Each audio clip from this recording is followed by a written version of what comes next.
If you grew up near the Appalachian Mountains, you already know. Folks don't just make up stories out here, they remember them. I'd love to know, where are you tuning in from, and what time is it right now? Drop it in the comments. It's wild how many of us are sitting in the dark, listening to the same story, scattered across different corners of the country. Hit the like button and subscribe. It helps more people find their way into these woods, whether they should or not. Let's start. My name is Caleb, and I was 32 the summer I signed on as a caretaker at Maple Hollow Reserve, a thin slice of Appalachian backcountry wedged between the Virginia and West Virginia line. You won't find it in any tourist brochure, and if you drive through the wrong hollow, you'll likely pass it by without ever realizing there's a trailhead tucked back behind the pines. There were no souvenir shops, no cabins for rent, just unpaved roads that rattled your teeth and a ranger's shack with a roof that leaked if the rain lasted more than a day. For me, that was perfect. I wasn't looking for crowds or chatter. My father had been a park warden years back, and after he died, I found myself drifting between seasonal jobs, fixing fences on cattle ranges, spotting wildfires, repainting trail blazes. Work where you put in the hours, kept your head down, and nobody expected you to smile for tourists. Maple Hollow was supposed to be another easy post. 2 weeks while the regular ranger, Mark, went to visit his mother down in Georgia. All I had to do was keep the place tidy, jot down the names of hikers in the ledger, and answer the battered radio when it squawked. The first week rolled by with nothing more dramatic than chasing raccoons off a dumpster. An older couple with walking sticks checked into Loop A and returned sunburned but smiling. A grad student came with a sketchbook and spent the afternoon drawing lichens. Even a photographer with a long lens showed up, tried to fly his drone, and sulked when I told him it was against policy. Ordinary business, the kind of stuff I could handle with half my brain asleep. On the 6th day, the radio hissed, stuttered, and coughed up a voice. I almost missed it because of the static, but the caller's name, Ethan, came through clear enough. He sounded rattled. His cousin, Claire, had driven down the morning before to hike one of the mid-range trails and hadn't been heard from since. She wasn't answering her phone, hadn't texted, and he was starting to panic. I asked the usual questions. Did she sign the trail log? Which path had she mentioned? Ethan wasn't sure. He guessed she'd wanted to try the Ridge Loop, the one with the switchbacks and cliffs that could turn dangerous if you weren't careful. I promised to check, and told him to stay near his phone in case I needed updates. The register gave me my first bad feeling. Claire Dempsey, signed in 11:43 a.m. sharp, neat handwriting. No exit time scribbled beside it. Her car, a maroon Honda, sat tucked in the gravel lot by the junction where the 3 loops broke off. Pine needles stuck to the windshield, damp as though they'd been there since a passing shower. The doors were locked, nothing looked disturbed.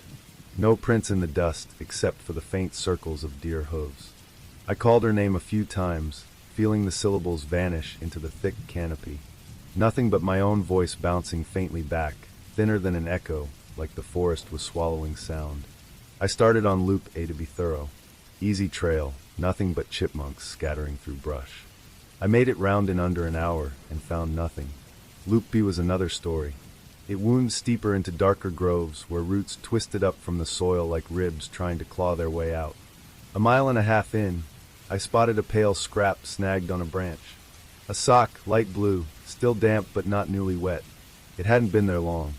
I sealed it in a bag from my pack and marked the spot on my GPS. That's when I noticed a break in the woods, a side trail, narrow and wrong. It wasn't on any map, and I'd studied them all before Mark left. The branches lining it were snapped clean, green still showing in the breaks, leaves curling but not yet brown. Someone had pushed through there not long before me. Every part of my gut told me to leave it, but Claire hadn't come back. There was a sock, there was this path, and there was no one else here to follow it. So I went in. The air cooled fast, not the soft cool of shade, but the damp chill you feel when you step inside a cave. The path narrowed to where ferns brushed my shins, and the silence grew so heavy I could hear the blood rushing in my ears. Then I saw it, her phone, face down in the mud. I wiped it clean enough to see the lock screen light up, a smiling woman with curly brown hair holding a terrier. Battery at 12%. 1 week bar of service. I tried dialing Ethan. Nothing. Tried the ranger shack. Only static. I logged my coordinates into my radio anyway, leaving a breadcrumb for whoever came after me. The path bent sharply and spilled into a clearing. The space was wrong, too round, too exact, like the trees had been trimmed to form a circle. Inside were thickets of thorns piled in unnatural heaps, as if someone had cut them and stacked them deliberately. Claire's sweatshirt hung on one, sleeves outstretched. Beside it, jeans folded in a way that felt methodical, not panicked. Her pack lay ripped open, frame snapped, pockets inside out. A single shoe sat pointed toward the slope, laces loose like someone had been mid-stride when it came off. I froze there. My skin prickled, not from fear exactly, but from the sensation that I had stepped someplace I wasn't allowed to see. The woods had gone utterly still. No birdsong, no insects, not even the rustle of leaves. Then came the sound. A step, soft, deliberate. Another, paused. Another, not close, but near enough that my breath caught. I shouted Claire's name. The step stopped. What I saw next still knots my stomach when I think of it. In the center of the clearing rose a structure, 3 poles bound at the top, forming a crooked tripod. From the crossbeam dangled strands of bones, small, pale, and polished. They swayed though no breeze moved, clinking like teeth in a glass. Some of them were unmistakably human. Beneath the tripod, the ground was scorched black, but only inside a perfect circle, as though fire had been contained there like a ritual. I didn't step closer. I backed out the way I came, careful, eyes fixed on the shadows between trees. I didn't run until I reached the main loop again, lungs burning, legs trembling. When I staggered back to the lot, Ethan was there. He looked frantic, pacing beside Claire's car. The second he saw my face, he knew I hadn't brought her back. I showed him the phone, the sock, told him about the clearing. His reaction was immediate. We had to go back, right then, before it was too late. I told him no. Not without backup. He stared at me like I was betraying her, but I couldn't make myself walk back down that trail, not after what I'd seen. I called the sheriff's office. They promised to send a search party at first light. The next day, with dogs, deputies, and even a helicopter, we returned. Only there was no trail. The break in the brush was gone, as though the woods had knitted themselves back together overnight. No footprints, no trampled ferns, not even the sock where I'd marked it. The clearing, the tripod, the burned circle, all of it erased. We combed the reserve for 3 days. Claire never turned up. Her phone cut off 20 minutes after I'd picked it up. Ethan stopped answering my messages a week later, like he'd vanished into his own silence. I finished out the rest of my 2 weeks, but barely. By the last day, I couldn't stand the thought of another night there. I left the keys in the ranger shack, uniform folded on the chair, and drove off without looking back. Sometimes, when I'm alone in the small hours, I remember what one of the locals told me the day I arrived. He'd said the hollows had keepers, not spirits, not animals, something older. They didn't like their paths walked by strangers, and if you stepped where you weren't meant to, the woods made sure you stayed there.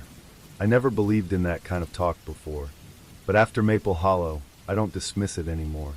Because every so often, when I'm drifting off to sleep, I swear I hear that same steady footstep, soft, deliberate, unhurried, like something pacing just beyond the edge of the room, waiting for me to notice. My name is Sarah Whitlow, and I was 30 when the County Recreation Board hired me on a short seasonal contract. I wasn't anyone special, just a temp with a decent pair of boots and a willingness to walk through brush most people avoided. The job came my way after I'd bounced out of graduate school. I studied environmental sciences but never finished, so this was as close as I could get to still feeling like I was doing something with my degree. The county called it a preservation audit. In reality, it was cheaper labor for places they didn't want to abandon entirely but couldn't justify funding. The spot I got assigned was called Bear Creek Hollow, tucked into a remote wedge of the Blue Ridge section of the Appalachians in southwest Virginia. I grew up less than 2 hours away, and I'd never heard of it. No signs on the highway, no little pins on the tourist maps, just a dirt access road that looked like a storm had tried to eat it and failed halfway. My supervisor told me it had been closed for decades and was only being revived because some grant money required evidence of use.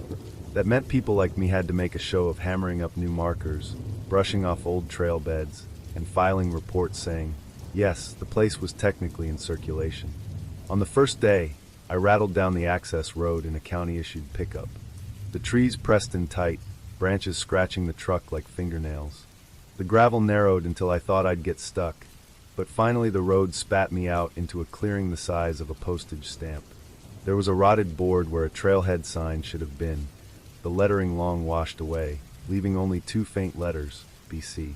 I was given a beat-up pack with replacement markers, nails, a rusted hammer, and a radio that looked like it had last worked during the Cold War.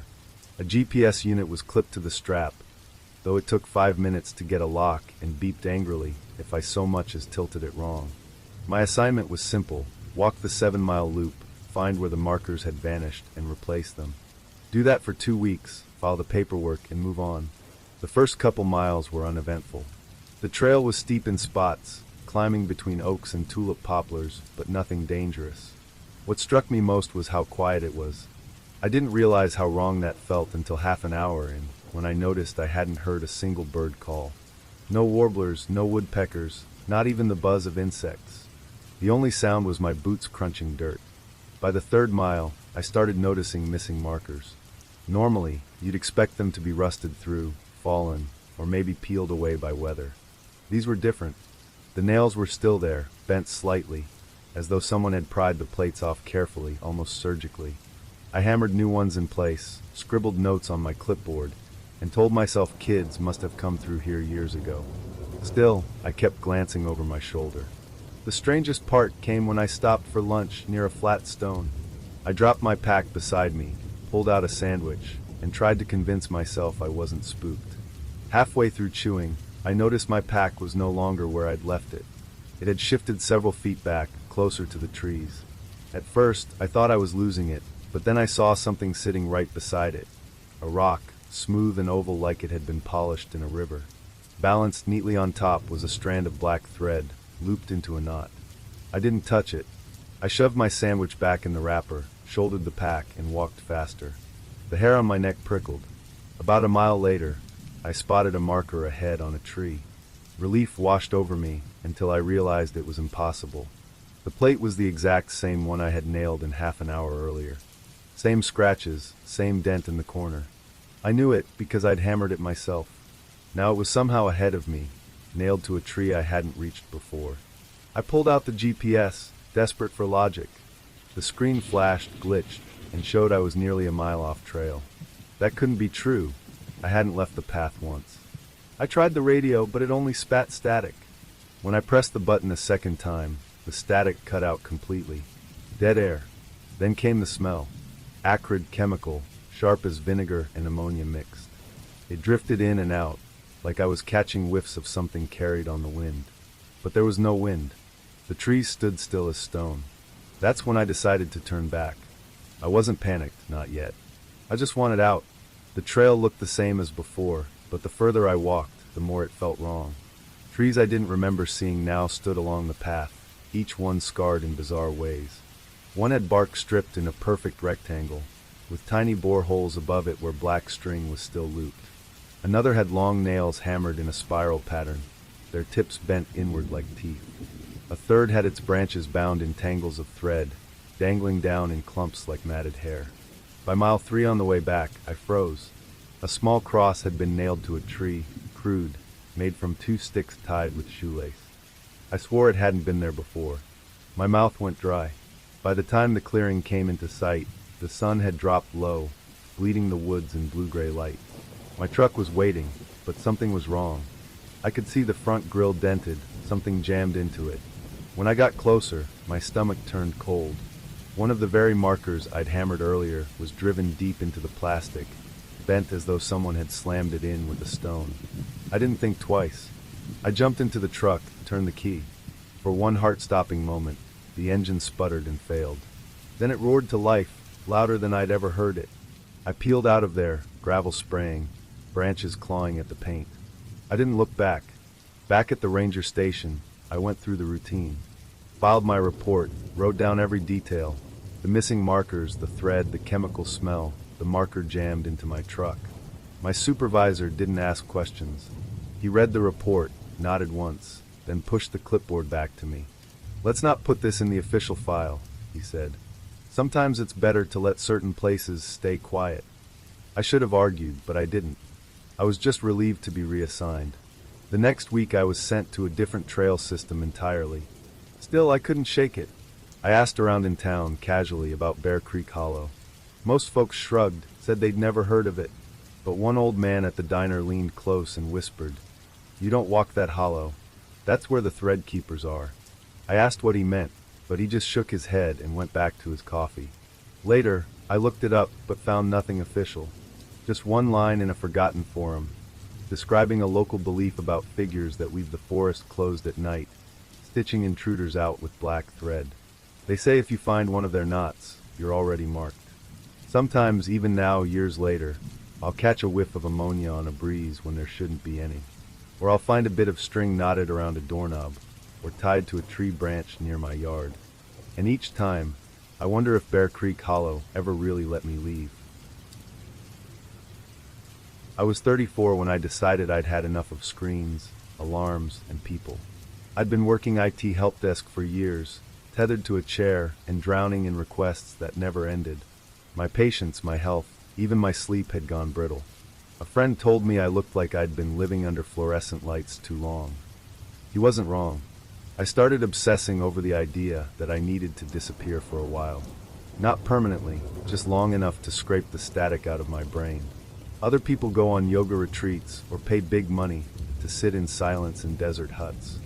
I didn't have that kind of money. My plan was simpler. 5 days in the mountains with nothing but a backpack, a stove, and my thoughts. No phone, no Wi-Fi, no Slack pings. Just me and whatever was out there. I picked out a trail in the Monongahela National Forest, West Virginia. Remote enough that nobody would bother me, but not so far that I'd risk dying if I sprained an ankle. It was called the Harker Run Trail, a long, winding loop that people said had been abandoned in the 80s after a series of rock slides. It wasn't on modern tourist maps, but old Forest Service guides still listed it, buried between better-known destinations. That made it perfect.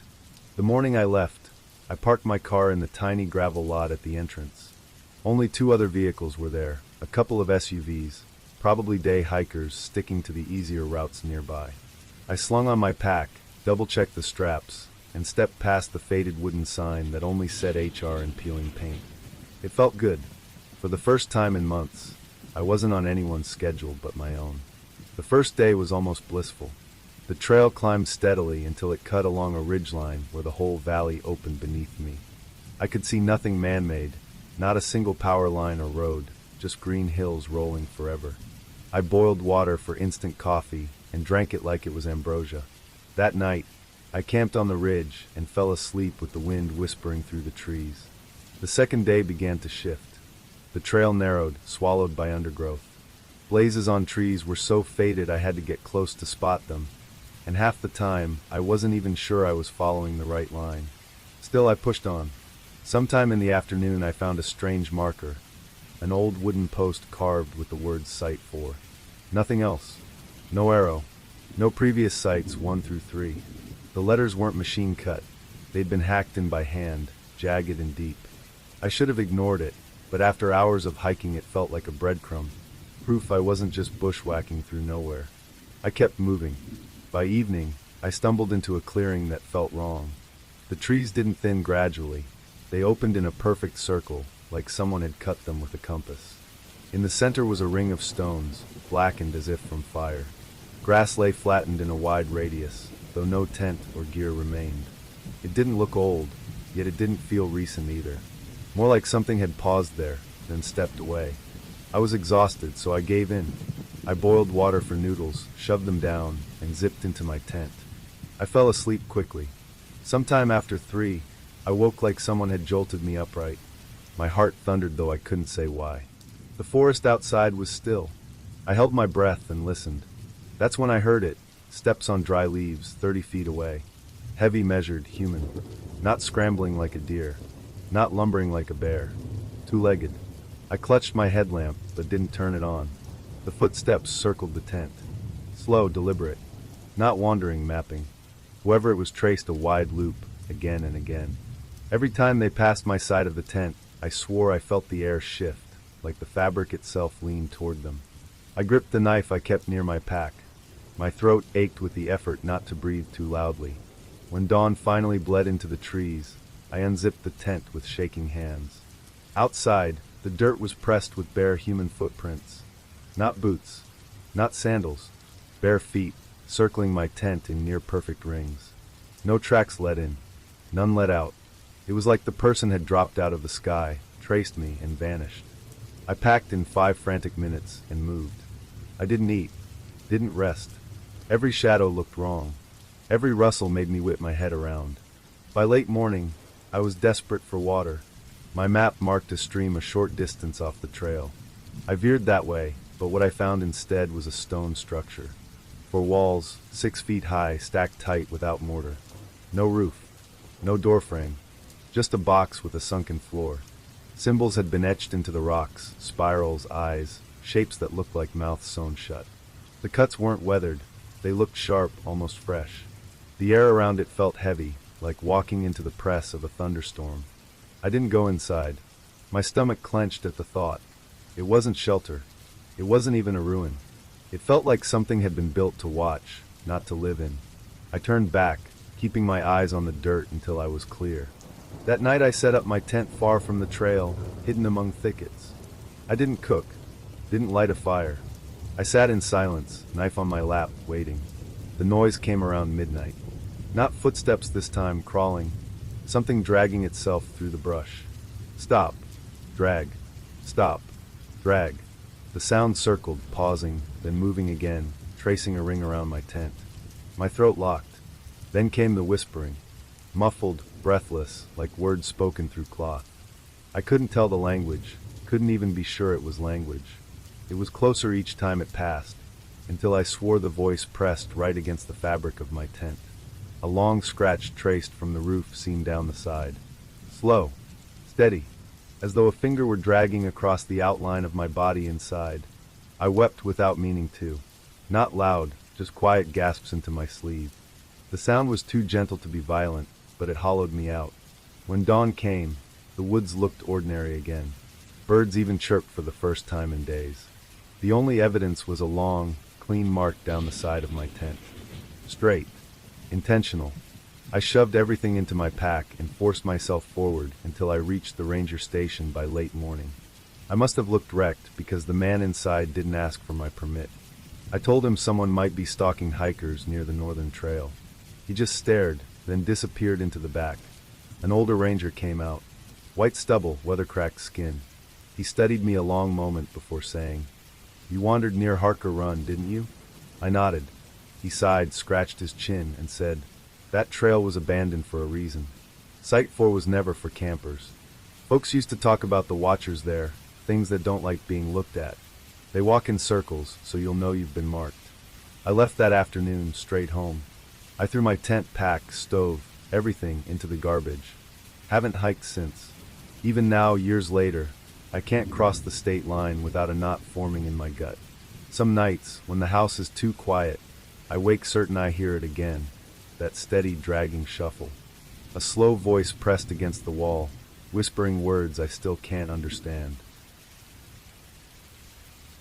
My name is Evan Mercer, and I was 29 the year the Forest Service sent me on my first solo backcountry survey. I'd worked 2 seasons in Shenandoah, mostly routine assignments, trail maintenance, counting invasive species, guiding weekend volunteer crews, but nothing that really challenged me. When they finally gave me an independent rotation, I felt like I'd been handed proof I wasn't just another seasonal grunt. This was my chance to show I could handle the quiet parts of the job, the parts that made most people restless. My assignment was a stretch of neglected ridges in eastern Kentucky, just at the seam where Daniel Boone National Forest spills into coal country. It wasn't the sort of place you'd find in a glossy brochure. No waterfalls, no overlooks with railings, no visitor centers with clean bathrooms. Just miles of heavy woods and a few trails that had nearly slipped off the official maps. My section was the Mill Branch Corridor, a 7-mile loop with half-erased blazes, 1 rotten bridge, and a handful of primitive campsites that nobody had signed into for years. I wanted it. I liked the quiet, liked feeling swallowed up by trees, so deep you couldn't hear engines or see another hiker for days. My friends back in town thought it was strange, but for me the silence was like air. It gave me space to think. So when I drove the service truck down the crumbling access road and parked beside the faded MB marker, I felt almost proud. This was mine to walk, mine to fix, mine to write up. The first day passed easily. I cut through a windfall blocking the path, scribbled notes about erosion on a hillside, and hammered in a few new blazes where the old ones had faded to nothing. The trail wound up a ridge where the forest opened just enough to glimpse the far valley, untouched green rolling forever. I set up camp by a dry creek bed, ate one of those chalky protein bars, and fell asleep with a grin on my face. Day 2 was when things shifted. By mid-morning I started noticing the blazes weren't just faded, they were missing. Whole rectangles of bark cut clean away where paint should have been. Not peeled by weather, not clawed by animals, sliced, square and deliberate. At the first one I thought, vandalism. Maybe some kid with a knife. But when I kept finding them, for in half a mile, my skin prickled. Each tree looked surgically altered, the wood pale and raw. Then came the first symbol. Nailed where a blaze should have been was something I'd never seen on a trail before.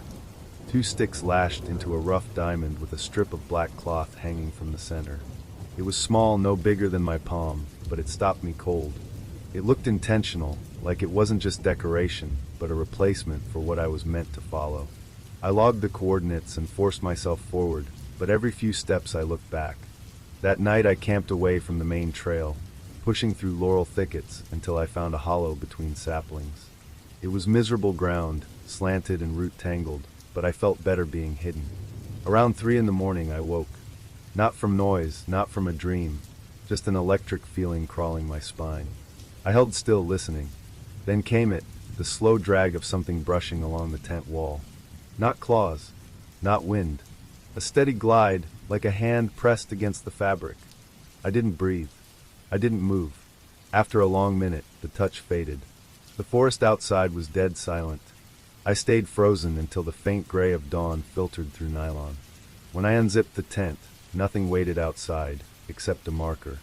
Balanced on a flat rock at the edge of my clearing was another of those stick diamonds, cloth fluttering faintly though the air was still.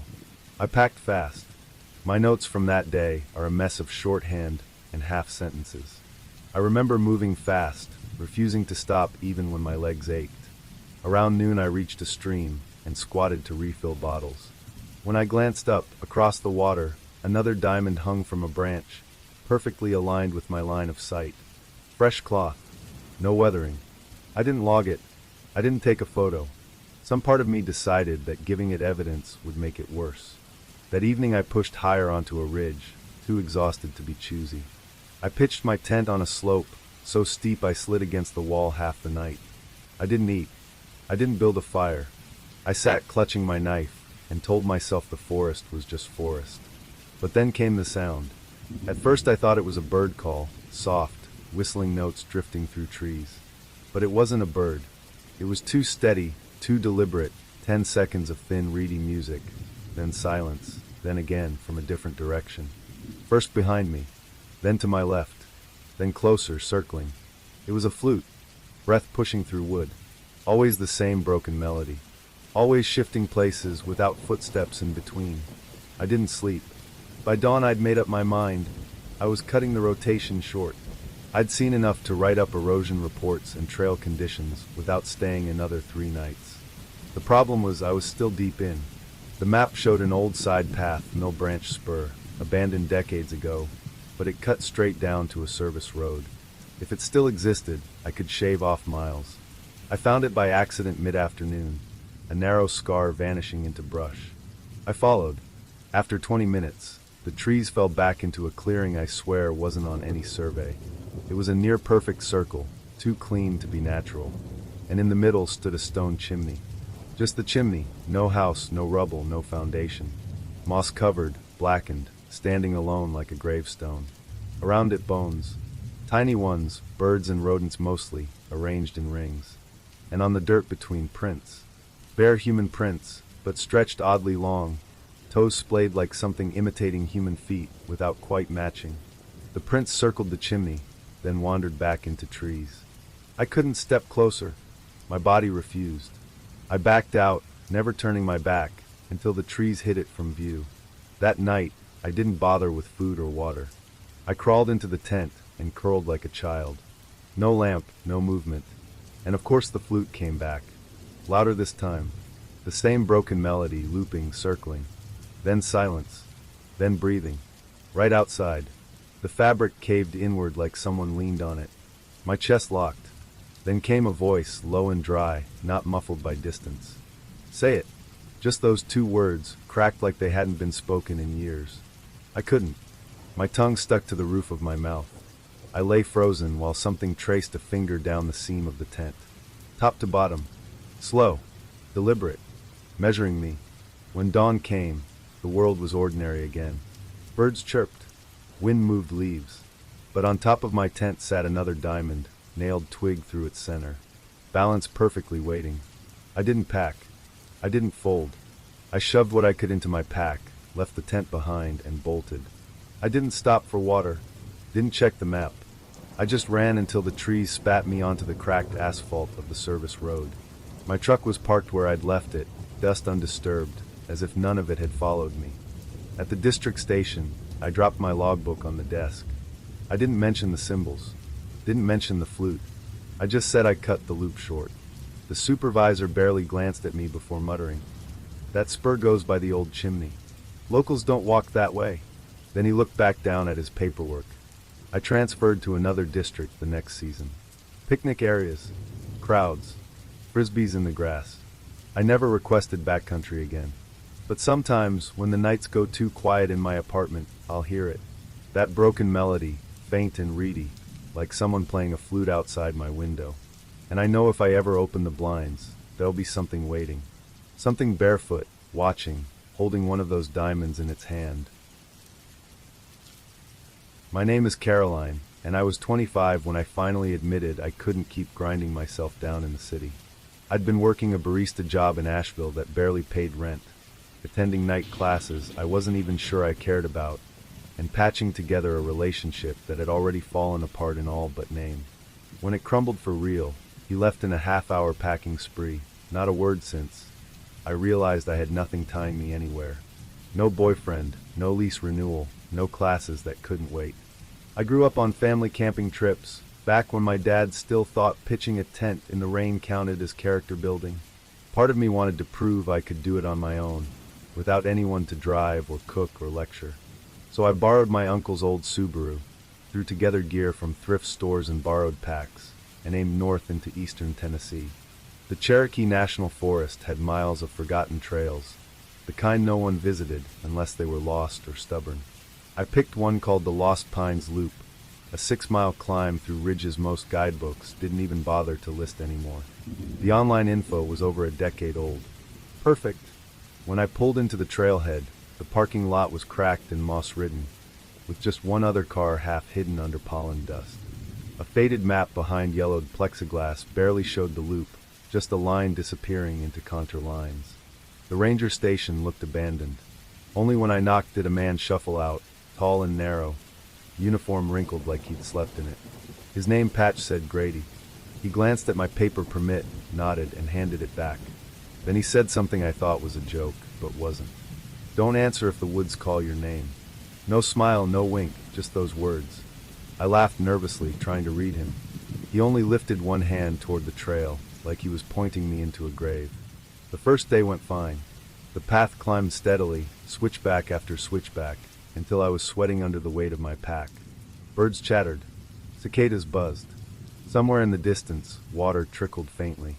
It felt wild but not unfriendly.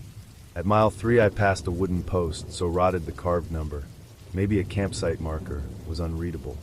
I set camp on a rocky ledge that overlooked a ravine and cooked a pouch of rice, trying to savor it like it was more than salty mush. I lay in the tent with my lantern flickering, listening to frogs and wind, thinking I'd finally made the right call. I must have slept because I woke in the middle of the night with my heart pounding. No dream. No sound at first. Just awake. Then, faint but distinct, I heard my name. Caroline. Clear as if spoken over my shoulder. Only it came from up the ridge where I'd been eating earlier. I held still, breath locked in my throat. A minute passed, maybe more. Then it came again, closer. Caroline. I forced myself to sit up, gripping the tiny pocket knife I'd kept beside my sleeping bag. The nylon wall of the tent shifted, pressed inward, like a finger tracing slowly along the seam. Not a branch, not an animal's paw, a deliberate touch. The zipper twitched. Not the one on my bag, the tent door. I couldn't stop myself. I slashed with the knife, ripped open a hole, and scrambled out barefoot into the dirt. My body moved before my brain caught up. I ran, branches whipping my arms, stones cutting my feet. Behind me, the forest breathed my name again, steady, unhurried. I don't know how long I ran before collapsing by a fallen log. My calf screamed with pain, something torn or snapped when I'd tripped. I pressed my hand to it, breath tearing through my chest. The air was heavy, pressing down like weight. When I looked behind me, nothing stood there. Nothing moved. Then, from somewhere closer than it should have been, Caroline.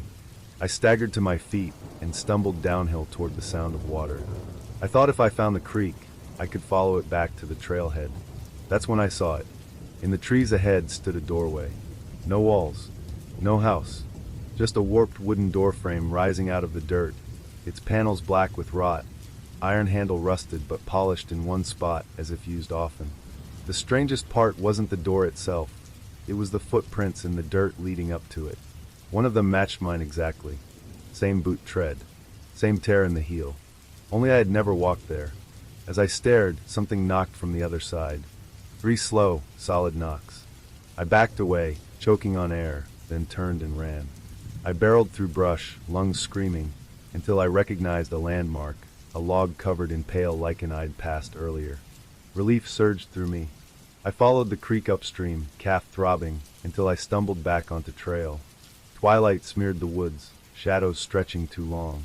When I reached the clearing where I'd set camp, everything was gone.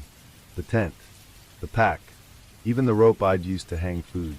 Not scattered, not torn, just gone like it had never been there. My body kept moving on autopilot. I don't remember the last miles, just the pounding of blood in my ears and the crunch of leaves underfoot. By dawn, I staggered back to the ranger shack, skin torn, legs swollen, hair tangled with brambles. I banged on the door until Grady opened it in a stained undershirt. His eyes widened when he saw me. I spilled everything in broken words, the voice, the zipper, the door in the woods. He didn't interrupt. When I finished, he walked to the radio, pressed the button, and said, "Lost Pines is stirring again." Static crackled. He let go of the button and looked at me like I'd stepped somewhere I shouldn't have. "There are folds in these hills," he said. "Places older than our maps. Sometimes they open. They don't like being answered." He didn't explain further. I lay on a cot in the back room for an hour, trembling, listening to the boards creak outside like something pacing. I couldn't rest. When the sky finally brightened, I left without a word, drove until the gas gauge dipped low, and didn't stop until I was out of the mountains altogether. That was 3 years ago. I never camped again. I rent an apartment on a busy street, with neighbors arguing through thin walls and traffic sirens every night. But sometimes, in the pauses between city noise, I swear I hear it again, my name called softly, patiently. And each time I wonder if I'd left part of myself back there by the door, and if one day it'll come knocking. I wasn't supposed to be out there that summer. My usual work was in the library at Western Carolina University, tucked away with dusty maps and rare journals no one checked out anymore. But after my father passed, I felt suffocated by the silence of the stacks. When a faculty friend told me about a temporary contract with the Forest Service to survey abandoned trail systems, it sounded like a way to escape both grief and the walls of that archive. So I signed up, traded my pen for a machete and compass, and convinced myself I could handle rough ground.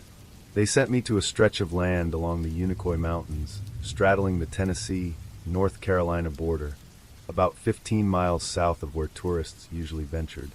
My packet called it the Henson Spur, but when I asked a senior ranger about it, he squinted and said he'd never heard that name.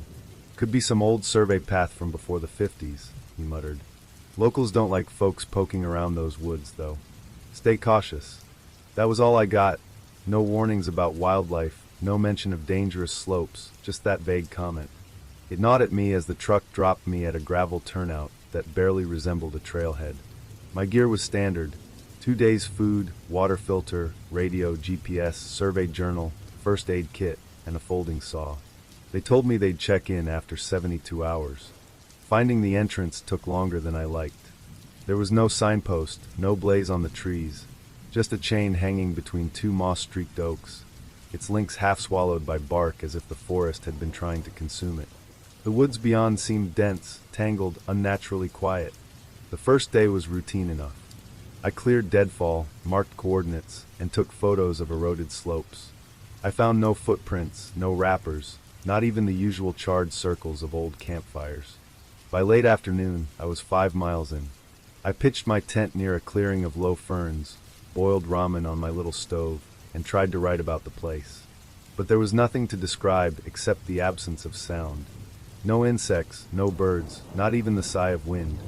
It felt like stepping into a cathedral where sound wasn't allowed. Just as I zipped the tent closed, I heard it. 3 knocks. Slow, deliberate, heavy enough to make the ground quiver. I froze with my pen in hand. Forcing courage, I unzipped the flap and shined my flashlight. The trees stood in still ranks, their bark damp and dark. Nothing moved. "Hello," I called. Silence pressed back against me, heavier than before. I didn't sleep much. Every couple of hours, the knocks returned. Sometimes distant, sometimes close enough to make the nylon walls shudder. I gripped my knife through the night, praying for dawn. When morning came, I pushed deeper along the spur. Around mile 7, the trail dove into a narrow ravine, the mud sucking at my boots. At the bottom, I nearly tripped over a cairn. Stacked stones about 2 feet high, balanced so neatly it looked impossible. Symbols had been carved into them, spirals, jagged lines, and concentric circles. One showed a figure with arms spread but no face, just a hollow oval. I told myself it was some forgotten folk marker, maybe Cherokee in origin, though the carvings didn't resemble anything I'd seen in the archives. Stranger still, every tree surrounding the cairn had strips of bark removed in perfect bands, like rings cut by a giant's hand. By noon, the path began dissolving, overgrown with ivy and bramble. It felt less like a forgotten trail, and more like the woods wanted to erase it.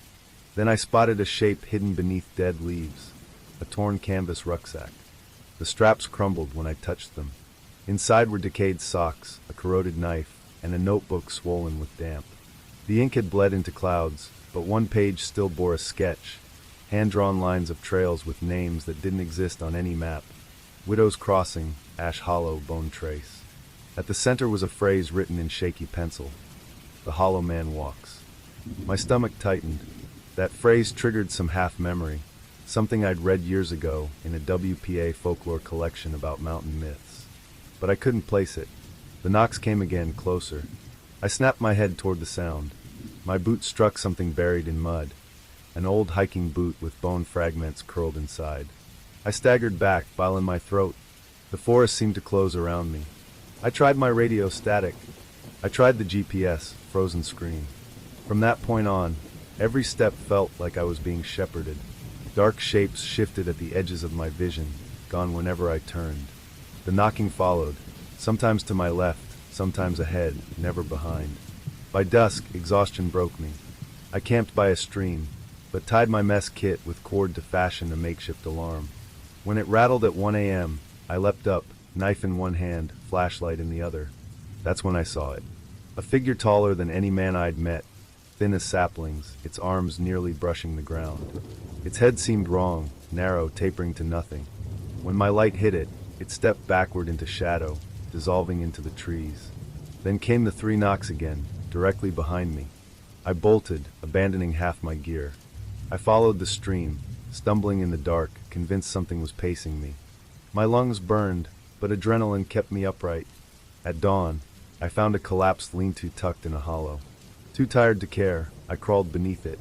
As I tried to steady my breath, I realized I wasn't alone. A slow, wet inhale rose from beneath the floorboards. The smell was rot and damp earth.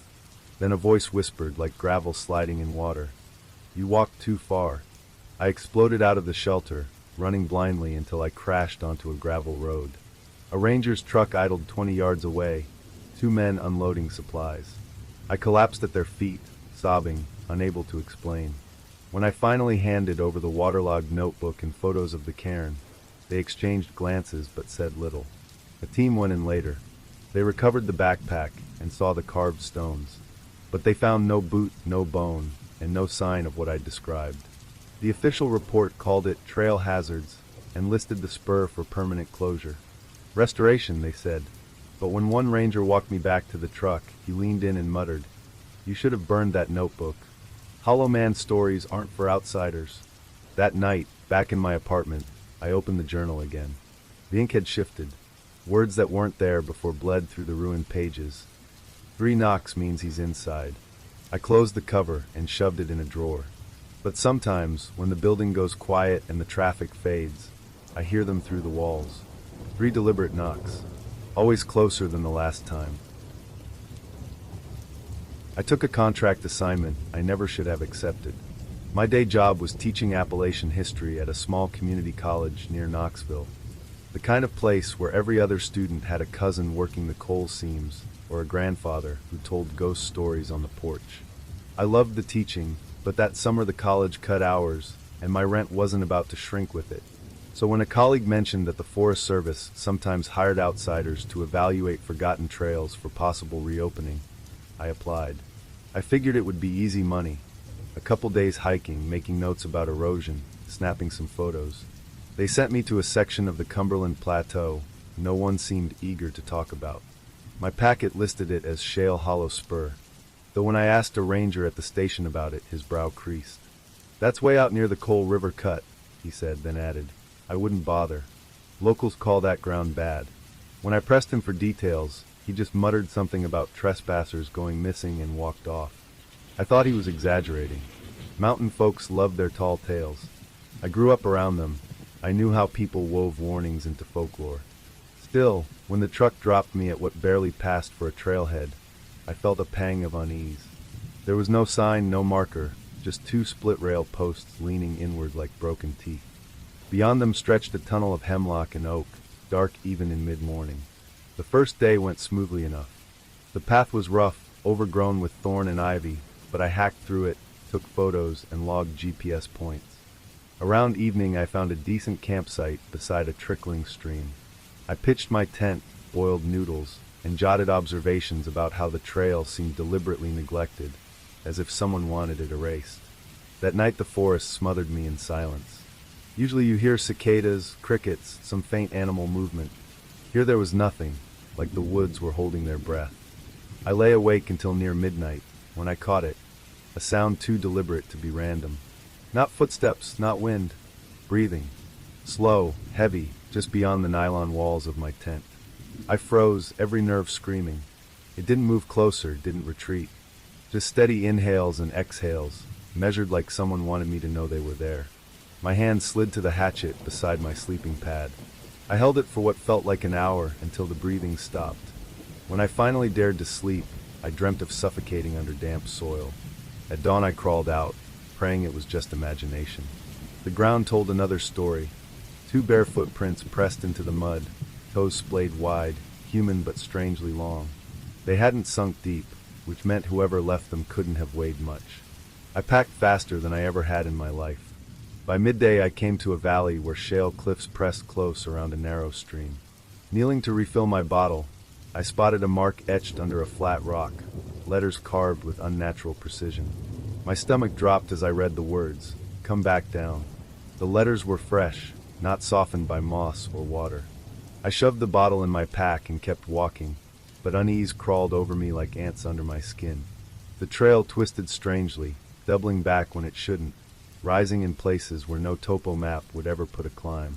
I tried to reassure myself it was just poor maintenance, but nothing felt right. The blazes vanished entirely. Soon the ground I was following didn't even resemble a trail, just dark soil between unnaturally tall trees, trunks pressed so close they blocked out half the light. Then I stepped into a clearing that hadn't existed seconds earlier. 3 poles had been driven into the dirt in a crooked triangle. Each was wrapped with faded cloth, tied with vines. The strips looked torn from clothing, denim, flannel, nylon. One had a stitched patch that matched the brand on my own jacket. Panic took me then. I shoved through brush, ignoring cuts and scratches, just desperate to escape the clearing. Branches tore my shirt and bloodied my arms, but I didn't stop. That was when I smelled it, smoke drifting faint through the trees. Relief surged. Civilization, maybe a homestead. But what I found wasn't relief. A cabin slumped in a grove of locust trees, its foundation half sunk, roof sagging. Smoke whispered from a stovepipe crookedly piercing the roof. Against every instinct, I climbed the steps and pushed the warped door. Inside was a single room, lit dim by the glow of coals in a stove. Shelves sagged with rusted cans. A cot with a thin mattress crouched in the corner, and nailed above it, in uneven rows, were photographs. Polaroids, dozens of them, curling with age. Every one showed campers sleeping, men, women, even kids in pup tents. Some shots were zoomed close on faces slack with sleep, others pulled wide to show whole sights. And among them, my blood turned ice, was a photo of me. Same orange tent, same pack leaning against a tree. Timestamp 2:41 a.m., just hours before I woke to that breathing outside. I staggered back, gagging. That was when I caught movement through the empty window frame, something pale sliding behind a tree. Not an animal, not quite human. Too tall, limbs thin as branches. Watching. I bolted, photo still clutched in my hand. I don't know how long I ran, but darkness eventually wrapped the forest. I collapsed in a ditch, knees to my chest, shivering until dawn. By sheer luck, I stumbled onto a service road the next morning. A pickup rolled past, and I flagged it down.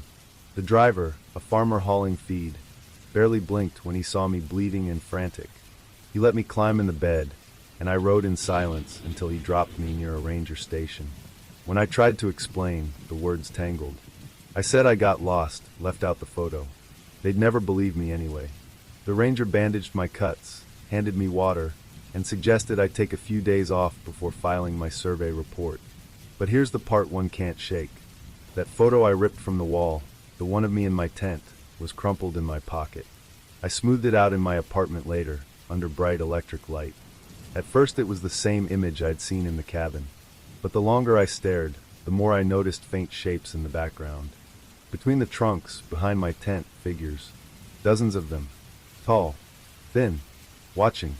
And last night, as I tried to sleep, I heard it again through the plaster of my apartment wall. Slow, steady breathing. Waiting. I wasn't raised in Asheville or Tilson, or any of those mountain towns with long roots. I grew up on the flat side of Kentucky, and the Appalachians were always more rumor than reality. Blue shadows on the horizon when my family drove east for summer trips. I didn't move closer to them until I was 31, when a teaching assistantship at East Tennessee State pulled me into Johnson City. I was supposed to be grading essays about early colonial trade routes, but what I really wanted was to lose myself in the woods whenever I had the chance. That obsession came from my grandfather. He'd been a logger in the Cumberland foothills and used to tell me that forests were alive in ways people didn't understand, that they remembered everything and sometimes whispered if you listened long enough. When I was a kid, I thought it was his way of spicing up boring hikes. Now older, tired of fluorescent-lit classrooms, I started to believe maybe he was right. That fall, while procrastinating on grading, I stumbled across an archived forum from the late 90s, one of those old message boards that survived as a fossil on the internet. Buried in a thread about abandoned ranger stations, someone had written about a lost watch point in the high ridges above Laurel Fork. The description was vague but eerie. Follow a faint trail past a dead oak split by lightning, cross a narrow stream, and you'd find the cracked foundation of an old outpost. The post ended with a cryptic line: "You'll know you're close when the trees begin to arrange themselves." Most of the forum was garbage, people claiming to have seen giant cats or Civil War gold. But something about that one entry hooked me. I decided I'd look for it the next free weekend I had. Not to prove anything, not for thrills, but because I needed a break from lecture halls and grading, and part of me wanted to touch a piece of history forgotten by everyone else. I set out on a Saturday morning in late October. The air was thin with cold, the kind that pricked your skin but wasn't unpleasant. My pack was heavy with gear: laminated topo map, compass, GPS, food, stove, tent. I left a note on my kitchen counter about where I was heading, not because anyone would check, but because I believed in rituals of safety. For the first few hours, the hike was easy. The Laurel Fork Trail was known, moderately maintained, and familiar. The leaves had turned copper and red, and the stream cut silver through the gorge. It felt honest and alive, the way a forest should. I passed no one. By noon I reached the oak tree described in the post. Its trunk had been blasted apart years ago, a blackened split running from crown to roots, now leaning across a shallow stream like an old spine. I stepped under it, and almost immediately the trail began to vanish. The soil softened, brush thickened, and blazes disappeared. I followed a faint depression that might have been a game path, tying strips of red tape to branches so I could find my way back. My GPS flickered, then froze, then returned garbled coordinates that bounced between counties. I cursed softly, but my compass still pointed north, so I kept pressing forward.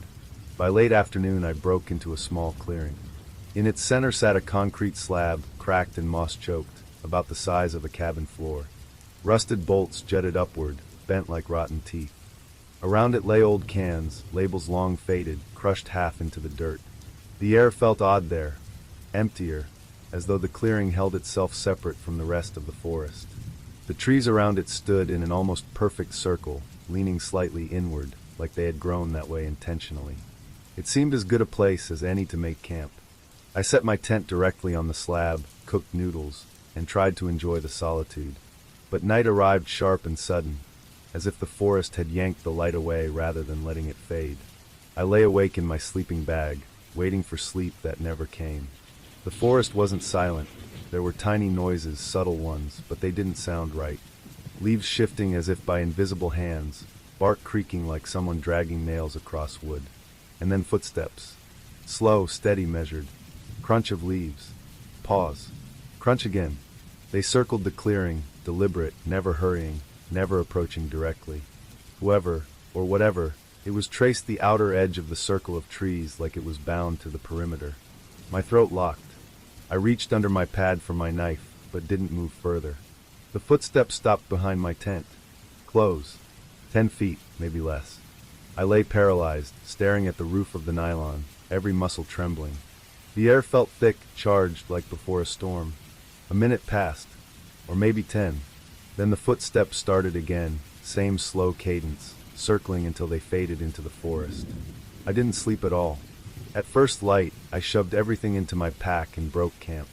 The clearing looked exactly as it had before, gear untouched, food bags still hanging. No footprints, no broken branches. But I didn't linger. Retracing my tape markers, I felt disoriented, like the forest had rearranged itself overnight. The same boulders looked sharper, the same trees taller. By late morning I reached the split oak again, relief loosening my chest. Until I crossed the stream. The trees on both banks had been marked. Long vertical gouges, dozens of them, carved at chest height into the bark.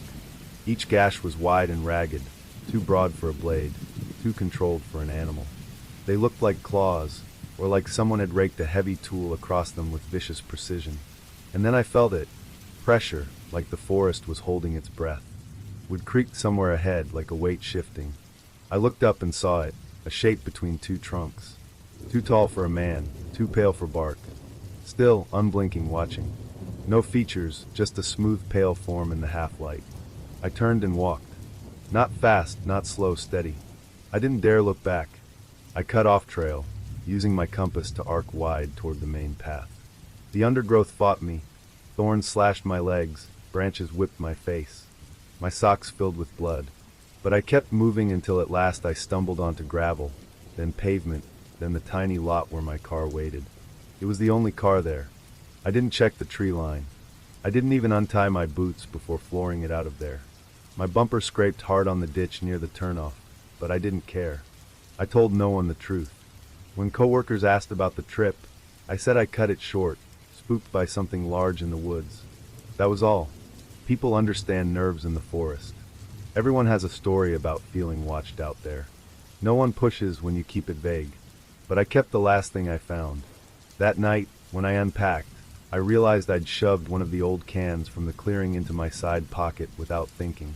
The label had peeled almost entirely away. Underneath, carved into the tin, were letters, faint but legible, "Stay in the circle." I haven't gone back since. But sometimes, when my apartment is quiet, when the street noise dies and the neighbors sleep, I hear the sound of footsteps. Slow, deliberate, circling the walls of my room. I was 35 when I took the kind of trip that now feels like the dumbest choice I've ever made. At the time, I convinced myself it was practical, almost necessary.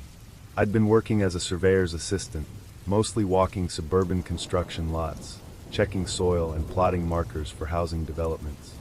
Day after day of chain-link fences and half-poured driveways had started to feel like living in a blueprint. So when a colleague mentioned that the Forest Service occasionally paid for topographical notes on lesser-known routes, I volunteered. I thought it would sharpen my skills, add something to my resume. In truth, I just wanted to walk somewhere that wasn't paved or bulldozed flat. They sent me to a stretch near the Virginia-Tennessee border, an area rarely used by recreational hikers. The old map in my packet called it the Bell Gap Loop. The ranger who signed me out looked unimpressed when I mentioned it. "That's not really a loop anymore," she said. "Storms took out part of it years ago. People wander off if they're not careful." When I asked why it was still listed, she gave a half smile and shrugged. Some trails refused to be erased. Her words clung to me as I parked at a gravel turnout the following Friday afternoon. My truck sat alone in the lot, save for a maintenance Jeep streaked with rust. The air smelled wet, leaves decaying in their autumn rot. I signed my name, left my number and return time, slung on my pack, and stepped onto the path. The first mile was ordinary enough: fresh blazes, shallow streams, the occasional rock outcrop. I passed one ridge where the trees lined up in strangely neat rows, canopy stretching like cathedral rafters. I paused, listening. No voices, no cars, not even the faint echo of planes. Just my breath and the click of my boots on leaves. 3 miles in, I noticed the first tree. Its bark was pale, nearly white, and covered in carvings. Not initials, not hearts pierced with arrows. Whole names, hundreds of them, spiraling upward like a ledger. Some had dates decades old. The grooves had darkened with age, moss curling in the cuts. I touched the bark, and it was colder than the surrounding air. A shiver ticked up my arm. I moved on quickly, but 10 minutes later I saw another tree the same way, and then another. By the 6th, unease started to drown out curiosity. This wasn't hikers leaving casual marks. This was deliberate, systematic, a record.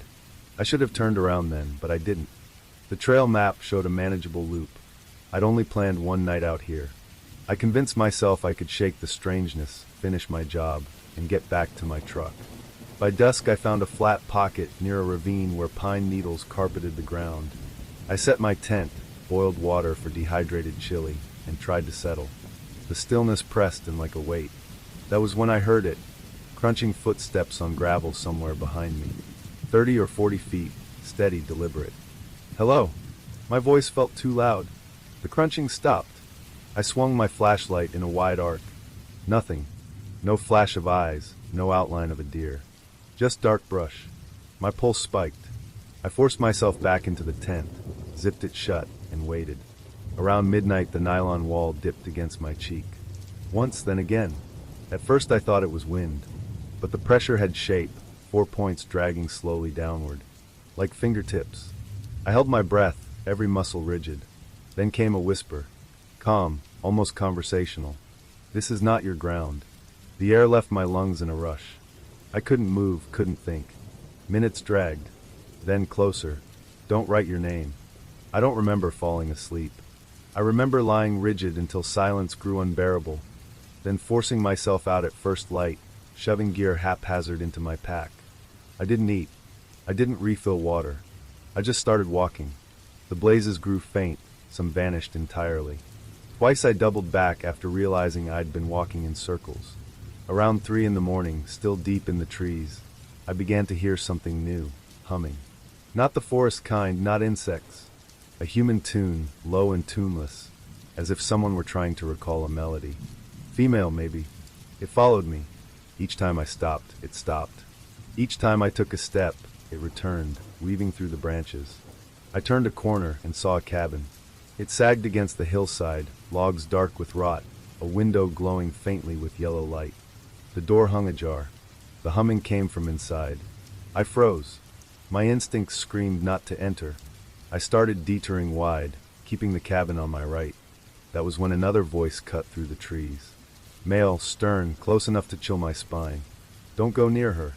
I spun, flashlight trembling in my grip. Nothing. Just trees. The glow inside the cabin died. The humming clipped off mid-note. The silence that followed was suffocating. I ran. Not measured hiking strides, panicked, lurching bursts. Branches clawed at me, roots tripped me. I didn't care. As the first wash of dawn lit the ridge, I nearly collided with a man sitting on a rock beside the trail. His skin was chalky, his eyes bloodshot. His clothes were oddly clean, no mud, no fray, but the collar was torn like someone had yanked him by the throat. "You came from the house," he rasped. I shook my head, unable to speak. He stared, then nodded once. "Almost out." He pointed down the trail. I staggered past him, refusing to look back. When I reached the parking lot, my truck sat where I left it. The rusted maintenance Jeep was gone. Inside the ranger shack, a woman was bent over a clipboard. She looked up, startled to see me so soon. "Back already?" I blurted everything, the carved names, the voice at my tent, the humming, the man. She didn't write a word. She didn't even feign surprise. She just studied me, then asked, "Did you carve anything?" I swallowed. "No." Her nod was brisk, almost relieved. "Good. Then go home." I left without arguing. That night, unpacking my gear, I found something I hadn't put there. A strip of bark wedged into the side pocket of my pack. For letters carved in sharp, fresh lines, MYR. That's my last name,